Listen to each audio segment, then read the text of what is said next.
আর school শুরুর সময় 10 থেকে 15 জন ছেলে অন টাইম দাঁড়িয়ে থাকে। অনুষ্ঠানে উপস্থিত সম্মানিত প্রধান অতিথি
এই ঘটনা কেউ ঘটার নাই।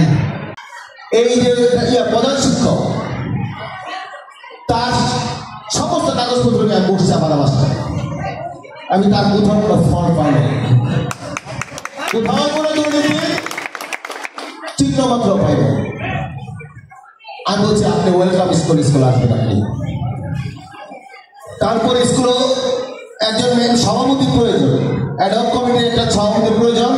আমার কাছে মনে হয়েছে এই এলাকা যত মানুষ আছে আমার জানা মতে যে এই লোকটা যেহেতু শিক্ষা অফিসার ছিল কারারক্ষিত, যেমন আকাশ এই পরিবারের সাথে আমার প্রায় 30-35 বছরের সম্পর্ক।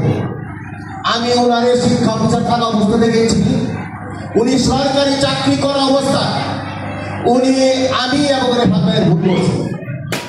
আমি যখন মামলায় নির্যাতিত জড়িত তখন উনি আমার পক্ষে প্রতিবাদ সহ উনি আমার পক্ষে বক্তব্য দিয়েছি এবং ওনার সম্বন্ধে আমি যতটুকু জানি উনি একজন ভালো মানুষ এবং সৎ শিক্ষা অফিসার। আমি নিজে ইউরোর সাথে অনুরোধ করছি যে দেখেন ওনাকে করা যায় না, এটা গ্রহণ হয়েছে। আপনারা খুশি?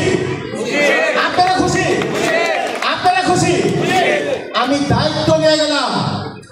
বিগত সময়ে অনেকের বিরুদ্ধে দুর্নীতির অভিযোগ করছে। ওনার আমলে যদি উনি একদিন দায়িত্বকালীন সময় একদিনে 1 টাকা দুর্নীতি করে তার দায়িত্ব আমার, আপনি কোনোদিনও এটা আমি দায়িত্বের অবহেলা করব না। আমি আপনাকে নিশ্চিত করলাম উনি একজন সৎ মানুষ এবং স্কুলের শিক্ষা পরিবেশ ফিরে আনতে উনি যথেষ্ট কাজ করবেন।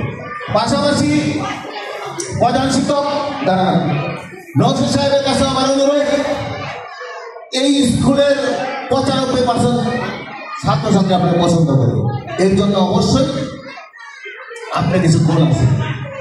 আমরা কোয়ান্টিটির সাথে সাথে কোয়ালিটি শিক্ষা চাই, আপনার কাছ থেকে সুন্দর শিক্ষা চাই।